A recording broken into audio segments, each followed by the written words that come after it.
भक्तों, ओम नमः शिवाय, श्री शिवाय नमस्तुभ्यम, जय श्री महाकाल। जी हाँ भक्तों, क्या आपका भी जो बच्चा है उसका जो मन है वो पढ़ाई लिखाई में नहीं लग रहा। आप लोग बहुत ज़्यादा परेशान हो कि आखिरकार हमारे बच्चे का जो मन है वो पढ़ाई में क्यों नहीं लगता।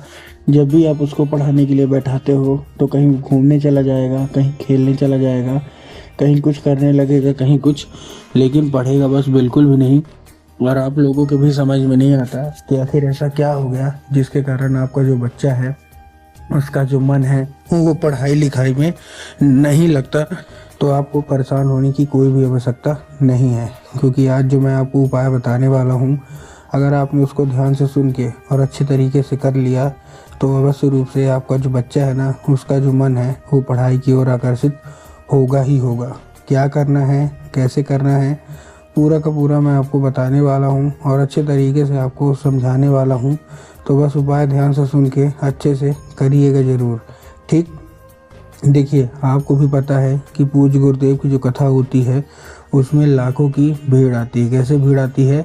लाखों की भीड़ आती है। और जब गुरुदेव की कथा में लाखों की भीड़ आती है तो वहाँ ज़्यादातर जो भक्त होते हैं वो क्या करते हैं, पत्र के द्वारा अपनी इच्छा और अपनी मनोकामना जो होती है वो गुरुदेव तक पहुँचाते हैं।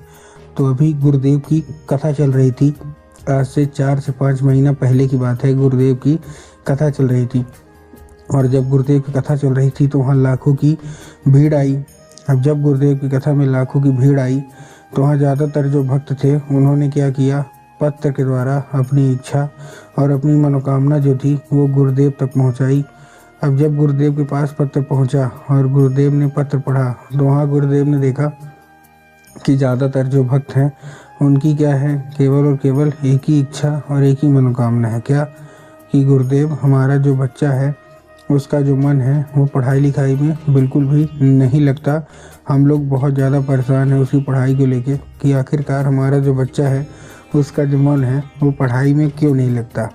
हमने उसके पीछे क्या कुछ नहीं किया, बहुत अच्छी उसको स्कूल में डाल के रखा है, बहुत अच्छा उसको कोचिंग ट्यूशन दे रहे हैं, हर एक तरह की सुख सुविधा दे रहे हैं, लेकिन फिर भी जब बात पढ़ाई की आती है तो कहीं घूमने चला जाएगा, कहीं खेलने चला जाएगा, कहीं कुछ करेगा, कहीं कुछ, लेकिन पढ़ेगा बस बिल्कुल भी नहीं। कृपया करके कोई उपाय बता दें। अब जब गुरुदेव ने उपाय बताया तो लोगों ने जाके, अब देखिए ये सब तो पहले देखा और उन्होंने ये भी बोला कि गुरुदेव, हमने हर एक कोशिश कर दी लेकिन बच्चा जो है वो नहीं पढ़ता। अब जब ये गुरुदेव ने देखा तब गुरुदेव ने 2 से 3 उपाय बता दिए और कहा, केवल और केवल जाके ये उपाय कर लेना, तुम्हारा जो भी बच्चा है जिसका भी मन पढ़ाई लिखाई में नहीं लगता, अवश्य रूप से उसका जो मन है वो पढ़ाई की ओर आकर्षित होगा ही होगा। अब जब गुरुदेव ने ये उपाय बताया तो लोगों ने जा जाके इस उपाय को घर में करना शुरू कर दिया। अब जैसे ही लोगों ने जाके इस उपाय को घर में करना शुरू कर दिया, वही लोग गुरुदेव की कथा में मात्र 1 से 1.5 महीने के बाद वापस आए। अब जब वही लोग गुरुदेव की कथा में वापस आए तो उन्होंने क्या किया, फिर से एक बार गुरुदेव को पत्र लिखा, लेकिन ये वाला जो पत्र था ये गुरुदेव को धन्यवाद के रूप में पत्र था कि गुरुदेव, धन्य हो आपका, आपके द्वारा बताया गया उपाय हमने कर लिया है, हमारी सारी इच्छा, सारी मनोकामना जो है वो पूरी हो गई है, आपका कोटि कोटि धन्यवाद। हमारा जो बच्चा था जिसका मन पढ़ाई लिखाई में बिल्कुल भी नहीं लगता था, अब वो बिना कुछ बोले, बिना कुछ कहे, केवल और केवल जो है वो पढ़ाई ही करता है, आपका कोटि कोटि धन्यवाद।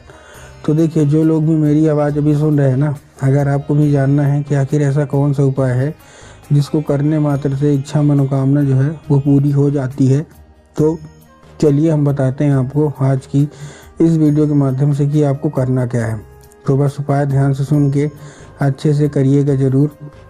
लेकिन उसके पहले चैनल पर अगर पहली बार आए हैं और आवाज़ मेरी पहली बार सुन रहे हैं तो वीडियो को लाइक करके चैनल को सब्सक्राइब भी कर लें। तो देखिए, जो हमारा सबसे पहला उपाय है, इस उपाय में आपको करना क्या है, इस उपाय में आपको 3 काली तिल लेना है, साथ में आपको लेना है 1 धतूरा। तो आपने क्या लिया, 3 काली तिल ले लिया और 3 काली तिल के साथ साथ आपने 1 धतूरा ले लिया, ठीक। धतूरा लेने के बाद आपको करना क्या है, जैसे आपने धतूरा लिया, धतूरा लेने के बाद आपको एक काम करना है। क्या? सबसे पहले आपको अपने बच्चे के हाथ में देके उसको भेज देना है, कहाँ, सीधा सीधा शिव मंदिर। अब जैसे ही आपका बच्चा शिव मंदिर पहुँचेगा शिव मंदिर पहुंचने के बाद आपको करना क्या है, जैसे आपको बच्चा शिव मंदिर पहुंचे उसको बोलिएगा कि दक्षिण दिशा में खड़ा हो जाए और उत्तर की ओर अपना चेहरा कर ले। अब देखिए दक्षिण और उत्तर में ना बहुत सारे लोग कंफ्यूज होते हैं कि दक्षिण क्या है उत्तर क्या है, हमको थोड़ा साफ साफ बताओ। तब गुरुदेव ने साफ साफ बताया है कि आप जिस भी शिव मंदिर जा रहे हैं उस शिव मंदिर का जिधर साइड जलाधारी होगा आपको अपना चेहरा उधर साइड करके खड़े हो जाना है। ठीक, खड़े हो गए। खड़े होने के बाद आपको क्या करना है, एक नाम लेके, कौन सा, महादेव का बहुत ही सुंदर सा नाम है श्रम्भेश्वर महादेव। तो आपको करना क्या है, आपको श्रम्भेश्वर महादेव का नाम लेके और उन्हीं का स्मरण करके आपको चुपचाप क्या कर देना है, अपने बच्चों को बोलिएगा कि अर्पित कर दे। पूज्य गुरुदेव कहते हैं कि अगर आपके बच्चे ने इतना ही कर लिया तो अवश्य रूप से महादेव की कृपा होगी ही होगी और आपका जो बच्चा है उसका जो मन है वो पढ़ाई की ओर आकर्षित होगा ही होगा। ठीक, ये था कौन सा, ये था हमारा पहला उपाय। अब हम चलते हैं अपने दूसरे उपाय की ओर। अब देखिए जो दूसरा उपाय है, इस उपाय में सबसे पहले आपको लेना क्या है, जो दूसरा उपाय है इस उपाय में जितनी भी माताएं हैं आपको अपने बच्चे के लिए ये करना है ना, तो आपको क्या करना है, सबसे पहले आपको जो लेना है वो लेना है आपको केवल और केवल एक लाल फूल। और जब आप लाल फूल लेंगे तब आपको ध्यान रखना है कि आपके घर में माता सरस्वती की फ़ोटो या मूर्ति होना अति अनिवार्य है। अगर आपके घर में माता सरस्वती की फ़ोटो या मूर्ति है तब तो ठीक है, लेकिन अगर आपके घर में माता सरस्वती की फ़ोटो या मूर्ति नहीं है तो आपको बाज़ार जाना है, माता सरस्वती की फ़ोटो या मूर्ति लाना है और घर में क्या करना है, स्थान दे देना है। स्थान देने के बाद आपको करना क्या है, शाम के वक्त में जब भी आपके घर में पूजा पाठ हो तो आपको लाल फूल जो है वो उठाना है और माता सरस्वती को क्या करना है, अर्पित करना है। अब जब आप माता सरस्वती को अर्पित करेंगी शाम के वक्त तो आपको क्या करना है, माता सरस्वती से उसको औषधि के रूप में मांगना है कि माता हमारा जो बच्चा है ना उसका जो मन है वो पढ़ाई लिखाई में बिल्कुल भी नहीं लगता, हम लोग बहुत ज़्यादा परेशान रहते हैं, कृपया करके इसको औषधि के रूप में हमको प्रदान करवा दीजिए।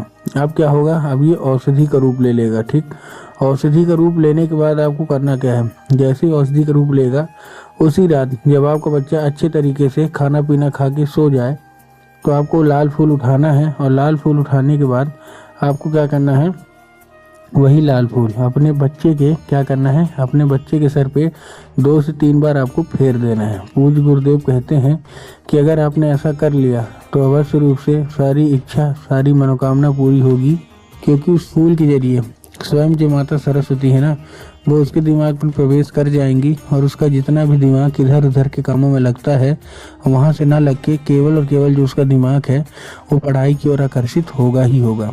तो उम्मीद करता हूँ आज के जितने भी उपाय मैंने आपको बताए सारे के सारे समझ में आ गए होंगे।